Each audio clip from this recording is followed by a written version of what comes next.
morning, girls. Oh my goodness, what a great group. How are y'all today? Are y'all doing great?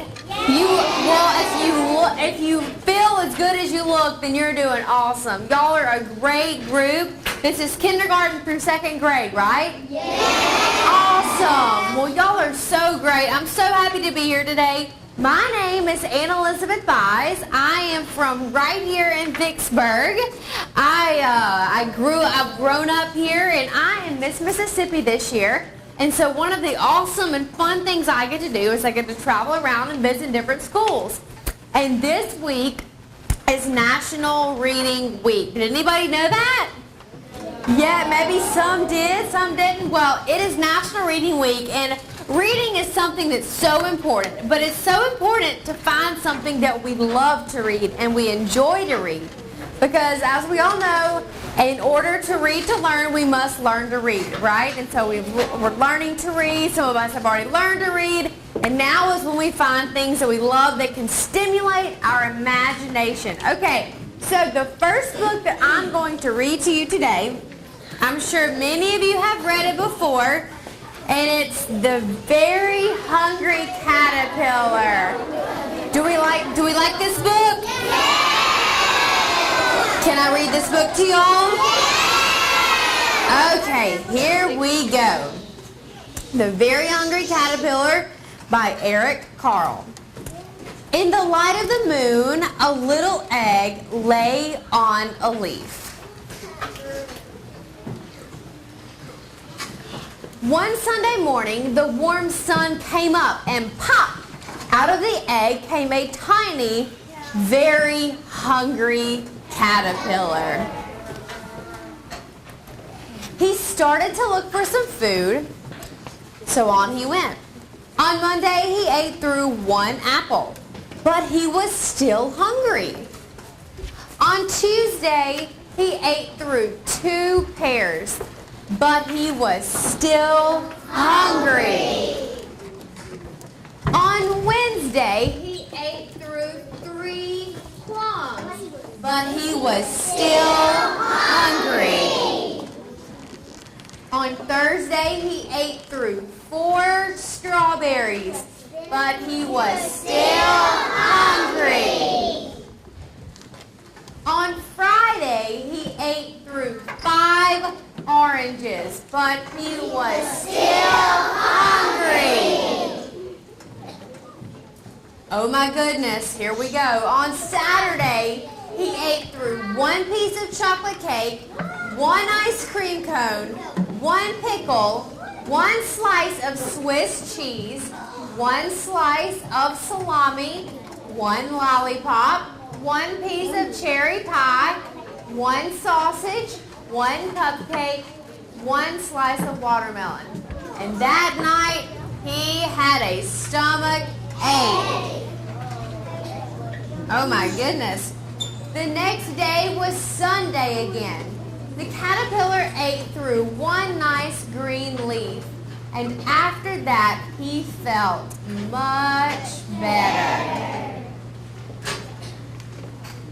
Now he wasn't hungry anymore, and he wasn't a little caterpillar anymore. He was a big, fat caterpillar. He built a small house called a cocoon around himself, and he stayed inside for more than 2 weeks. Then he nibbled a hole in the cocoon, pushed his way out, and he was a butterfly. Wow! The end. Know what's so... Yes, thank you.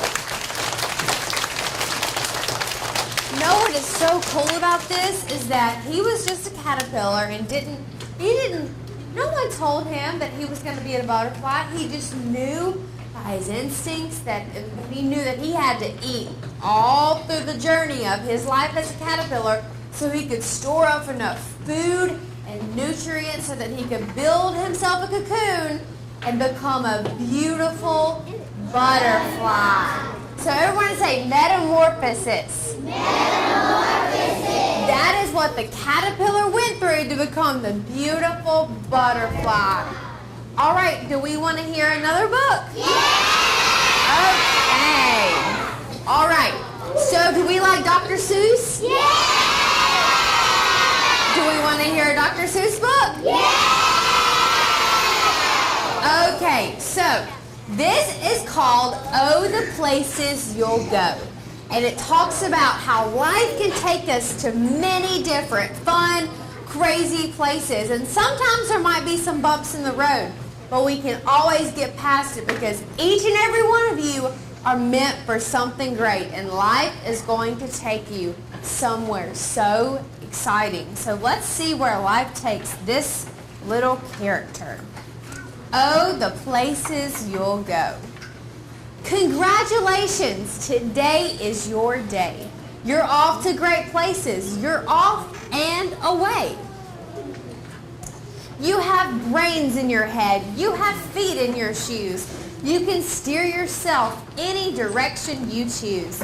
You're on your own and you know what you know. And you are the guy who will decide where to go.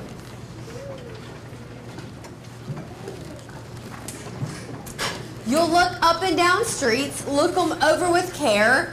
About some you will say, I don't choose to go there. With your head full of brains and your shoes full of feet, you are too smart to go down any not-so-good street. And you may not find any you'll want to go down. In that case, of course, you'll head straight out of town. It's opener there in the wide open air. Out there, things can happen and frequently do to people as brainy and footsy as you. And when things start to happen, don't worry, don't stew. Just go right along. You will start happening too. Oh, the places you'll go. He's obviously in a pretty funny place, isn't he, right now? But he doesn't know where he is. You'll be on your way up. You'll be seeing great sights. You'll join the high flyers who soar to high heights. You won't lag behind because you'll have the speed. You'll pass the whole gang and you will soon take the lead. Wherever you fly, you'll be best of the best. Wherever you go, you will top all the rest. Except when you don't, because sometimes you won't. I'm sorry to say so, but sadly it's true. The bang-ups and hang-ups can happen to you. You can get all hung up in a prickly perch and your gang will fly on. You'll be left in a lurch. You'll come down from the lurch with an unpleasant bump, and the chances are then you'll be in a slump. And when you're in a slump, you're not in it for much fun. Unslumping yourself is not easily done. You will come to a place where the streets are not marked, some windows are lighted, but mostly they're dark. A place you could sprain both your elbow and chin. Do you dare to stay out? Do you dare to go in? How much can you lose? How much can you win? And if you go in, should you turn left or right in 3/4, or maybe not quite? Or go around back and sneak in from behind? Simple it's not, I'm afraid you will find. For a mind maker-upper to make up its mind, you can get so confused that you'll start into race down a long wiggle roads at a breaknecking pace. Then grind on for miles across weirdish wild space, headed, I fear, toward a most useless place, the waiting place. For people just waiting for a train to go, or a bus to come, or a plane to go, or the mail to come, or the train to go, or the phone to ring, or the snow to snow, or waiting for a yes or a no, or waiting for their hair to grow. Everybody is just waiting. Waiting for the fish to bite, or waiting for the wind to fly a kite, or waiting for a Friday night, or waiting perhaps for their Uncle Jake, or a pot to boil, or a better break, or a string of pearls, or a pair of pants, or a wig with curls, or another chance. Everyone is just waiting. Have you ever been waiting for something before? Sometimes it seems a long time. No, that's not for you. Somehow you'll escape all that waiting and staying. You'll find the bright places where boom bonds are playing.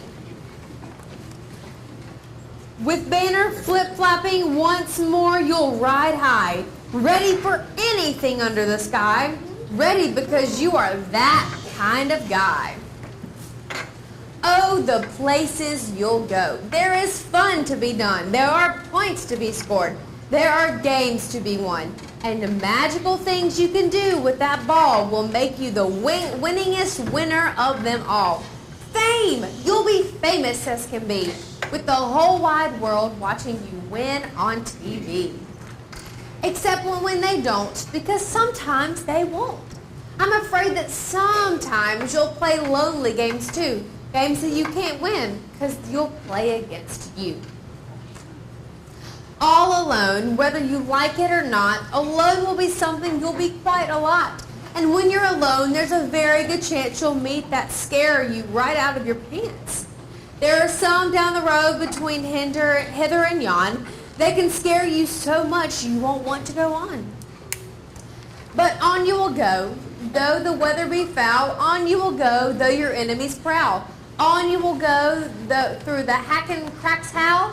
Onward up many a frightening creek, though your arms may get sore and your sneakers may leak.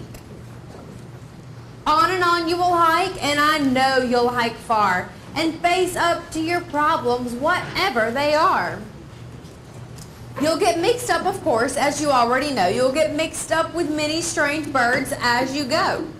So be sure when you step with care and great tact. And remember that life's a great balancing act. Just never forget to be dexterous and deft. And never mix up your right foot with your left. And you will will you succeed? Yes, you will succeed. 98 3/4% guaranteed. Kid, you will move mountains. So, be your name Boxbaum or Bigsby or Bray or Mordecai, Alley, Van Allen, O'Shea. You're off to great places. Today is your day. Your mountain is waiting, so get on your way. The end. Thank you. I love that book because it tells us, like I said, life can take us to many different places. Isn't that exciting? I bet y'all been able to do fun things in your life already. Well, that you have the rest of your life to continue to do fun things and never let anything get in your way. If something gets hard, if something might seem like it's keeping you from doing something, you keep pushing forward and you keep doing what you love. Does anybody want to hear one more short book? How many? This is a really short book. Have you ever read Giraffes Can't Dance? A few of you have? Okay, well this is a real short book and we are going to find out whether giraffes can dance or not. Okay, Gerald was a tall giraffe whose neck was long and slim, but his knees were awfully crooked and his legs were rather thin. He was very good at standing still and munching shoots off trees, but when he tried to run around, he buckled at the knees. Now, every year in Africa, they hold the jungle dance, where every single animal turns to skip and prance. And this year, when the day arrived, poor Gerald felt so bad because when it came to dancing, he was really very bad. Oh, let's see what kind of animals are dancing. The warthogs started waltzing, and the rhinos rock and rolled, and the lions danced a tango that was elegant and bold. Did we know lions could tango? Apparently lions can tango. The chimps all did a cha-cha with a very Latin feel, and 8 baboons then teamed up for a splendid Scottish reel. Gerald swallowed bravely as he walked toward the floor, but the lions saw him coming, and they soon began to roar. Hey, look at clumsy old Gerald. The animals all sneered. Giraffes can't dance, you silly fool. Oh, Gerald, you're so weird. Gerald simply froze up. He was rooted to the spot. They're right, he thought. I'm useless. Oh, I feel like such a clot. Now, what they said to Gerald hurt his feelings, and that was not nice. They hurt his feelings, and he started to believe what they were telling him, and they weren't treating him right. So he crept off from the dance floor, and he started walking home. He'd never felt so sad before, so sad and alone. Then he found a little clearing, and he looked up in the sky. The moon can be so beautiful, he whispered with a sigh. Excuse me, coughed the cricket, who'd seen Gerald earlier on, but sometimes when you're different, you just need a different song. Listen to the swaying grass and listen to the trees. To me, the sweetest music is those branches in the breeze. So imagine that the lovely moon is playing just for you. Everything makes music if you really want it to. It's all about finding something that you love. With that, the cricket smiled and picked up his violin. Then Gerald felt his body do the most amazing thing. His hooves started shuffling, making circles on the ground. His neck was gently swaying and his tail was swishing around. He threw out his legs sideways and he swung them everywhere. Then he did a backward somersault and leaped up into the air. Now, do you think that we would have seen Gerald doing this at the very beginning? No, but he found something he loved and he was able to dance to it. Gerald felt so wonderful. His mouth was wide open. I am dancing. Yes, I am dancing. I am dancing, Gerald cried. Then, one by one, each animal who had been there at the dance arrived while Gerald boogied and watched him, quite entranced. They shouted, "It's a miracle. We must be in a dream. Gerald is the best dancer that we've ever seen." Then he raised his head and looked up at the moon and stars above. "We all can dance," he said, "when we find music that we love." The end.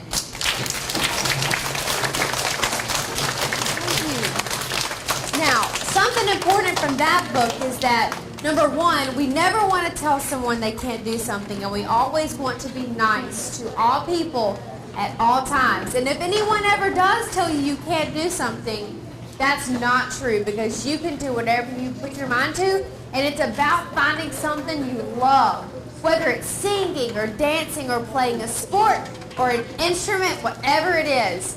You can always do anything you put your mind to, because all of you are made so special and for a very special purpose.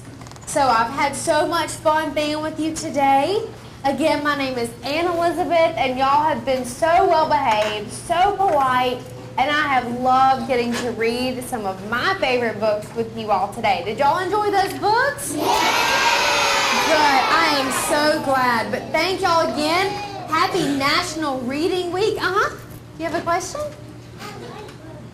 You do? She said she likes books. I do too. And it's so good to read at this young age, because reading is going to take you very far in life. Okay? So guys, thank you so much. Did you have a question?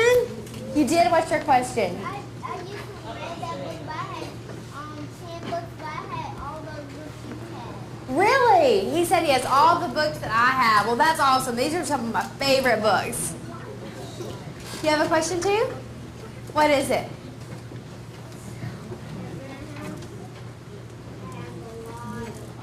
You have a lot of books. Do you like reading? Do you like getting to someone to read to you or read books? I know, I understand. Sometimes we have a lot of books. Yeah. That's right. She said books help you read. And the good thing is there's something that everybody can learn to love about reading. So it can be about your different interests. It can be about something you like. And that's what makes us learn to love to read. When we can read about something we can relate to. Do you have something else? All right. Well, guys, thank you so much. Give yourselves a round of applause for being such good students. Thank y'all so much again. Y'all are wonderful.